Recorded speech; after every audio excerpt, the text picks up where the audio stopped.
I can be this close. Hi guys, I'm Juliana, your automotive woman. I'm incredibly excited and humbled because I'm here at Indianapolis Motor Speedway with the icon, the legend, Mario Andretti. Mario, is such a pleasure. Ciao Giuliana. Ciao, come stai? Benissimo, grazie. Good, good. Molto bene. So 50-year anniversary since your first Indy 500. Taking a walk around the room, any particular cars stick out or memories? I think most of the cars have a story to them, and I just love to see that they're still around. You know, people collect these things, and sometimes surprising me. Oh my goodness, you know, they still have one. And again, it's just so awesome to just walk around and see what they've done, and you know, here on this exhibit, and all of the history. You know, talk about chronologically, you know, through the career. But I was blown away when I saw the finished product here. So yeah, again, a lot of the cars interesting, quite interesting actually. Yeah. Any? Did you envision when you were racing? Did you envision all of this? Like it was going to be this big your whole life? No, it would have just been impossible, obviously. You know, especially 50 years later. You know, we're talking about a race that I won 50 years ago. Yeah. You know, that's why I'm amazed. But there was a lot of meaning to this race for many reasons. I mean, not just for myself, but Andy Granatelli, who was, Mr. 500, you know, trying to win this race for so many years with all of the different type, you know, thinking outside the box. And then here we arrive, and I'm the first one to win it for him. So victory lane was euphoria. You know, there was a lot of energy and again, you know, so when I rethink, when I look at it, I figure, oh gosh, you know, it's just a fun memories there. Okay, good. So I have a million more questions. However, this is a 90-second fan challenge. So Mario, are you ready to accept the 90-second fan challenge? Sure. Let's go. Okay, and here we go. Through the years, which race car proved the most challenging to drive? Well, I drove throughout my career 179 race cars. Oh my gosh. Different race cars. And it's kind of tough for me to just come up with one, because I've had some really good ones and some really bad ones. Yeah, you don't want to say? And I'd say there'd be more than one. Yeah. But I don't want to let it out. Okay. Because it would be, you know, the thing about it is individuals, whether it was designer, whether it was mechanics, they work very hard. Yeah. You know, whether the car is good or bad. Mm-hmm. So you don't want to trash the car because they had a lot of love into it. You know, so again, you have to imagine. To me, the race car, every year it was a different race car. Mm-hmm. You know, a new something hopefully better.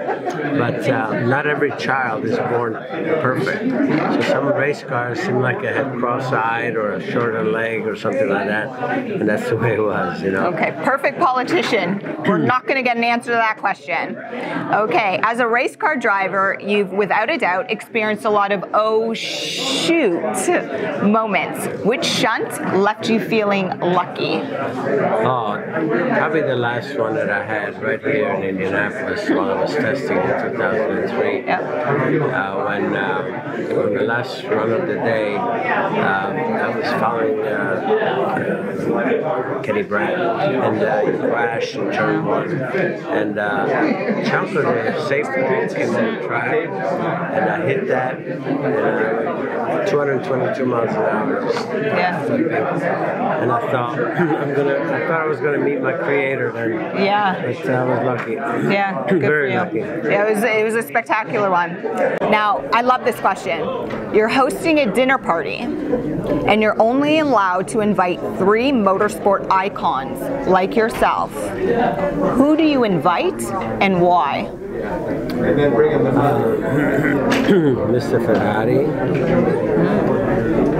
Colin Chapman, and Roger Penske. Oh, why? Because they're the all-time icons of our sport. They have so much to give, so much to talk about. Real characters, contributed immensely. The sport would not be what it is without those individuals. Clearly, you look at the record, you look at everything that's about these individuals, and no one better. Good. Okay, Ascari, Alonso, Schumacher, Hamilton. So many greats. Which driver in your prime would you have liked to compete against? All of them. Yeah. Who wins? Well, that's another story. But all of them. Yeah. Absolutely. And in fact, let me see. So we had, I didn't compete against any of them, did I? No. Because usually, you put a name out there and usually have some, throughout my career I've competed with. But, they're all fabulous. And it would be lovely to be on the same racetrack with all of them. What type of car would you want to be in? F1. Nice. Nice. Which era? Probably before the hybrid cars. Yeah. Okay. I like the sound of the 18,000 RPM engines. Yeah, it's changed a lot throughout the years. So the last few years, indeed. Yeah. That was like opera. Yes. Motorsports opera. Exactly. So, with that being said, is that your favorite engine sound? Yes. Yeah. Yes, by is far. the F1 car? By far. Good. Okay, well, that answers that question. Okay, so you won the Indy 500, Daytona 500, and a Formula One World Championship. Is there a single race which eluded you, or a race you dreamt of competing in but didn't have the opportunity? Well, the race that I really wanted to win was Monaco, and I think I had the car and everything, and it just didn't work out. We had when I was, I think I could have won it. We had some issues with actually with the car that's right up there, the number 5, and we had an issue with that. Believe it or not, an oil line that fed the oil pressure gauge came loose, and I got oil all over myself, just like in the movies. and that's it. But all the times that I've competed there, I was never able to win there, and then that's one that I really wanted to win. Yeah, that's. I think everybody wants to really win Monaco. Classic. Yes. Okay. Many talented drivers have failed to make the Indy 500. What words of wisdom would you share with a driver who tries but fails to make any grid in any form of racing? Well, that's a difficult one because there are many factors that the driver faces, and the driver doesn't make this race. A lot of people look at the driver, but the driver needs the equipment. Without the proper equipment, I mean, we've seen what happened to Fernando Alonso. Painful. You can't tell me that he's not capable of qualifying here. The equipment just wasn't there. So it's a team effort. Team. The car is very important here because of the speed. I think the car contributes.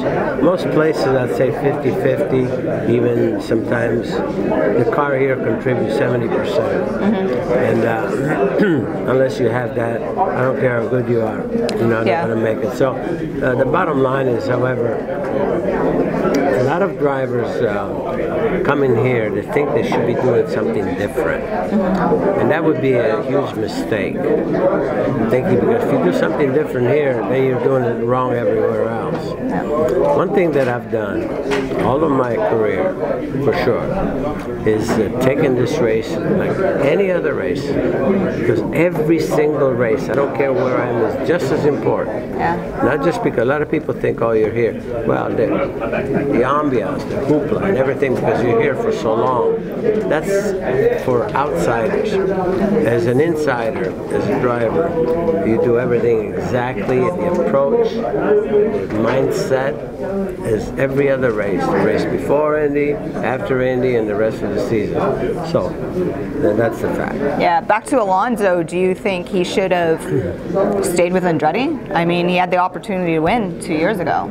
Well, they wanted to, but Honda would not provide him the engine. Yeah. And so unfortunately, they don't have a relationship with Honda anymore. It's a shame, really. Yeah. I think Honda lost out on that one, in my opinion, quite honestly, because he was so visible, so much attention to him, and promotionally, I mean, I don't think that was very clever for Honda not to do that. Yeah, but, totally agree with you. Story. Yeah. Okay, last question, and I failed the 90-second challenge. What's the best advice you ever received in motorsports, and is it the same advice you give an up-and-coming racer today?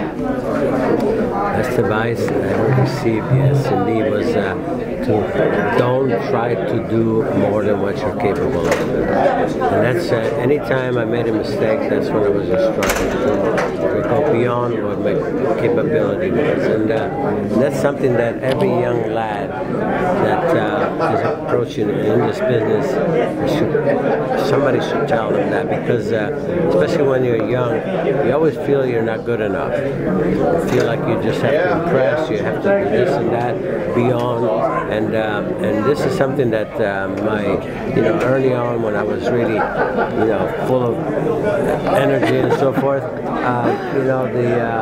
my engineer would say, Mario, as fast as you can go is good enough for us. That was the best message that I could have ever received. And he knew darn well that I was going to try. Yeah. But anytime you try to go beyond what your capability is, you're going to make a mistake. And so that's it. Yeah. And I think it's that same logic would be relevant today. Right from Mario, don't drive over your head. Yeah. Drive to your capabilities and worry about yourself. When I used to be a driver coach, I used to always tell my students, worry about what's in front of you. Don't worry about what's behind you. You know they're there. Yeah. So look for that checkered flag. Mario, such a pleasure, and congratulations with this amazing exhibit. For all our fans and viewers out there, the 50th anniversary of the Mario Andretti exhibit is open at Indianapolis Motor Speedway until November. I'm Juliana, your automotive woman. Don't forget to subscribe and hit that notification bell so you know when to keep watching. Thank you.